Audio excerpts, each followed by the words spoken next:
Hello friends, in last few videos we were discussing about the clinical examination of motor system, and in that we have started the discussion of involuntary movements. In the involuntary movements we have discussed about the tremors, the characteristic features of different types of tremors, and then we have started with discussion of the seizures and epilepsy. In the last video, we have discussed about what is seizures, what is the difference between seizures and epilepsy. Then we have discussed about the etiology, triggering factors, precipitating factors for seizures. Then we have discussed about the classification of seizures, and we have discussed about the characteristic features of seizures.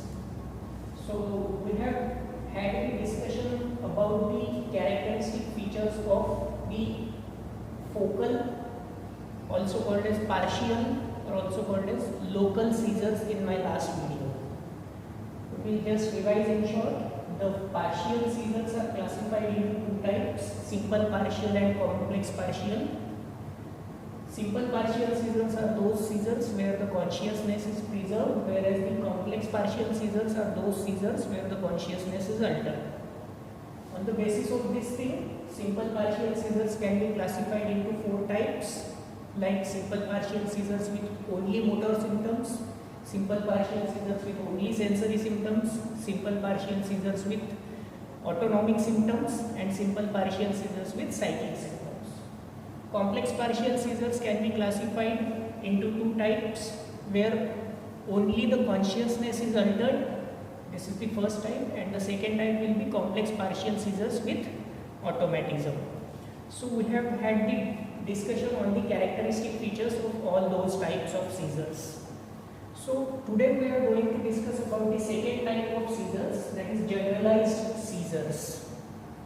So remember that whenever a person is having seizures or is having epilepsy, this disease causes a very significant impact on his health as well as on the society.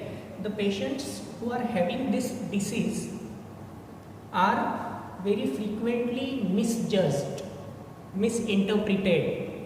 Okay, so when we were discussing the complex partial seizures, I have given you the example of the students, of the players who were playing cricket, etc.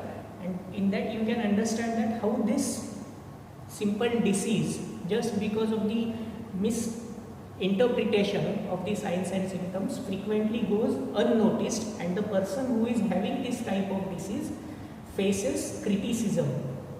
Okay, so its significance, it has a significant impairment, it has a significant effect on the psychology of the person also.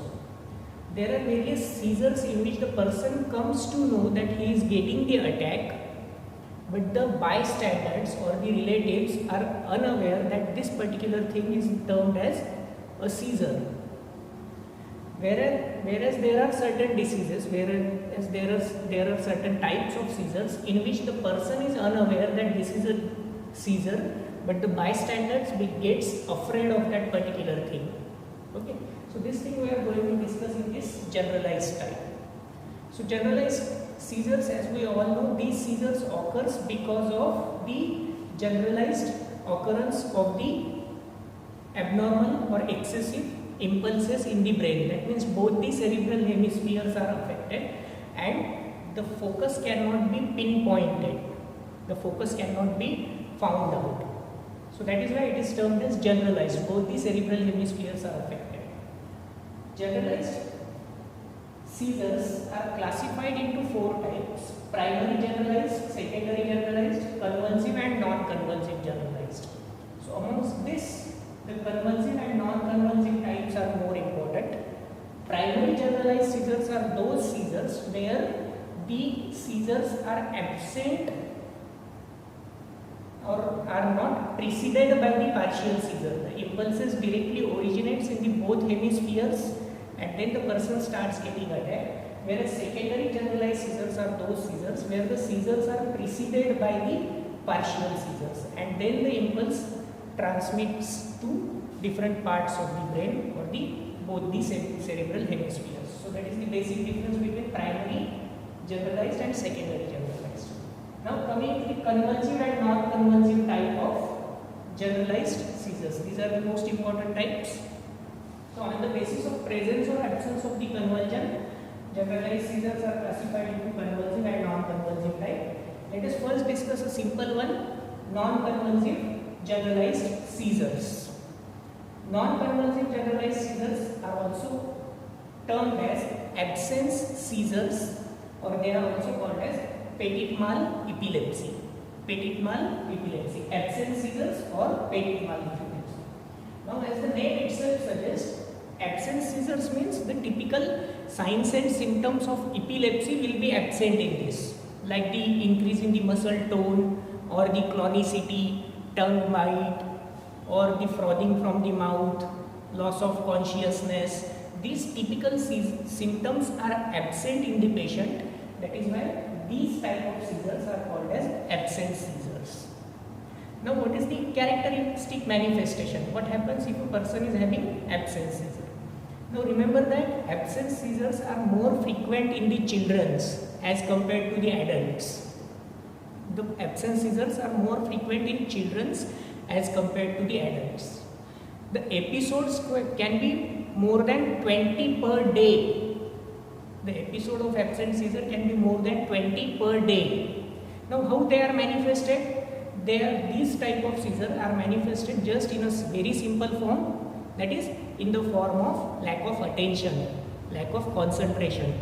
The person who is having absence seizure suddenly goes blank. Say for example, now you are discussing with your patient, the patient is having attention at you and suddenly he goes blank. What I am or what the examiner is telling to that patient, the person loses the chain, okay, and he suddenly goes blank, unaware of what is going around him, okay, and starts looking here and there. So this is called as absence seizure. Now this episode of absence seizure can last for very few seconds, say for example 3 to 4 seconds, and then he regains the consciousness, he gains the orientation and says, sorry, what you were saying? I just lost my chain of thought. Okay, so this is absence seizure. Now this can occur with anyone, no doubt, but when we can call this as a seizure if the episodes are more than 20 per day. Okay, so here the episodes are important. If the episodes are excessive and because of that it is interfering with the day-to-day life, then this type of seizure must be investigated and the patient must take treatment for it. So that is absence seizure. Now coming to the convulsive seizures. Convulsive seizures are again classified into 4 types, that is generalized tonic-clonic seizures, only tonic convulsions or only tonic seizures, myoclonic seizures and atonic seizures. Now we will discuss in the reverse order from the simple to the more complicated one. We will start with atonic convulsions. Atonic convulsions, as the name itself suggests, there will be loss of muscular tone. Okay, these types of seizures can occur in the adolescents, elderly. These are characterized by loss of muscle tone. There will be sudden loss in the muscle tone. Okay, and because of the sudden loss in the muscle tone, there is a tendency to fall downwards if the patient is standing or if the patient is sitting. Because of sudden loss of the muscle tone, the posture will be affected. This loss of posturing is absent in absence seizure. Okay, so in atonic convulsion there is loss of muscle tone and there is a tendency to fall down. And now in this type of convulsion, the person tends to fall forwards. Okay, that is a differentiating point. In atonic convulsion, the person will fall forwards because of loss of muscle tone. Okay. This loss of muscle tone will be for few seconds. After the attack subsides, the muscle tone regains and the person is able to maintain his posture once again. Once the attack is over, the person may feel weak and he will have the loss of memory for that particular event. He won't remember what has actually happened. He will just remember that I had fallen down. Okay. So because of that fall, he may get injured, and the injury will be on the front side. Okay. So that is atonic convergence. Myoclonic convergence. Okay. Myoclonic convergence are very typical. They occur myoclonic, that means the name itself suggests myo stands for muscle, clonic means jerking movements. So in myoclonic convergence or myoclonic seizures, there will be jerking movements seen in the muscles. Most commonly, the muscles of the lower limbs are affected. There will be jerking movement on the lower limbs, or there will be jerking movement on the upper limbs. Okay. Only single arm or the single leg will get affected in myoclonic, and there will be jerking movements. These seizures are most oftenly precipitated by lack of sleep. Sudden jerking movements will start because of lack of sleep.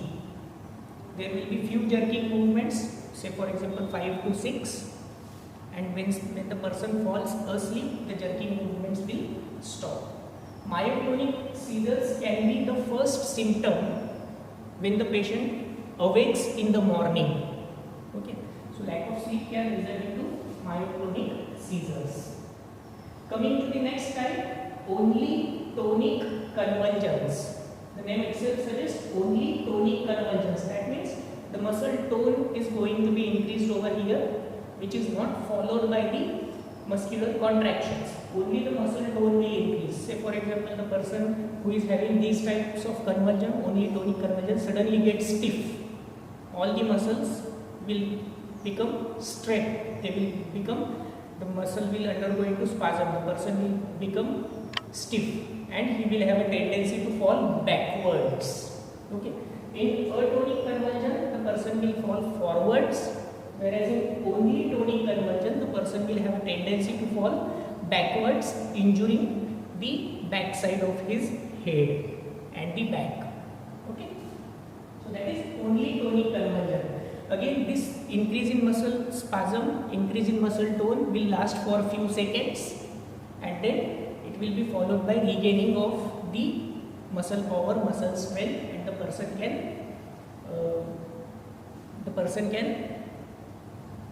regain the, what we can say is, the person will be okay. Okay. In only tonic convulsions. This is the important type, the last one, generalized tonic-clonic convulsion. This type is also called as grand mal epilepsy. Grand mal epilepsy. Convulsive seizures, generalized tonic-clonic convulsions, also called as grand mal epilepsy. Now, as the name itself suggests, tonic-clonic seizures. That means there will be increase in muscle tone, which will be followed by increase in the clonicity. That means jerking movements. And generalized means all the muscles of the body will be affected. Okay. So the person will suddenly go into stiffness. The muscle will become stiff.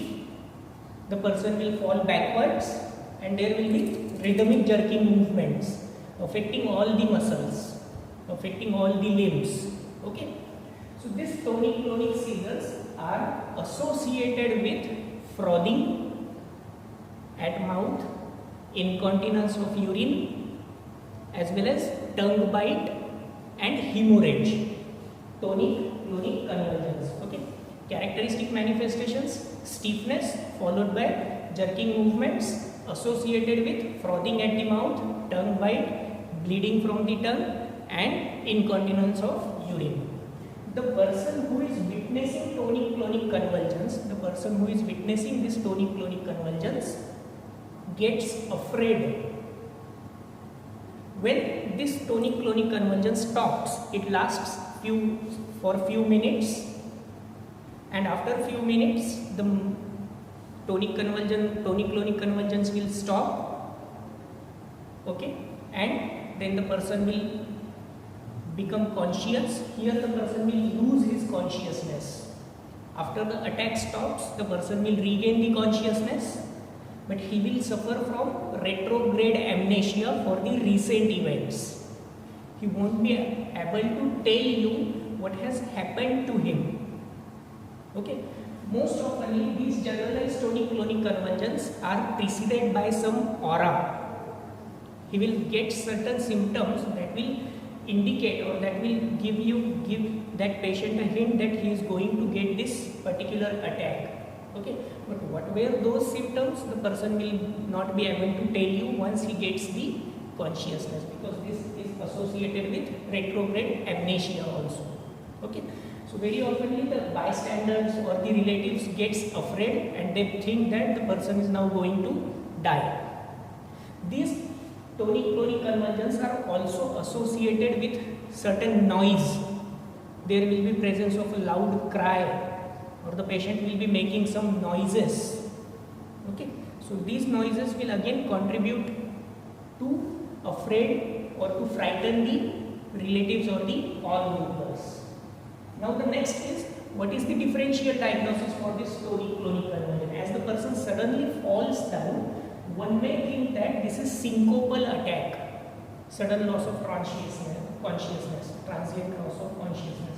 One may think that this is a syncopal attack. But what is the difference between the tonic-clonic convulsion and the syncope is, in syncope there will not be tongue bite.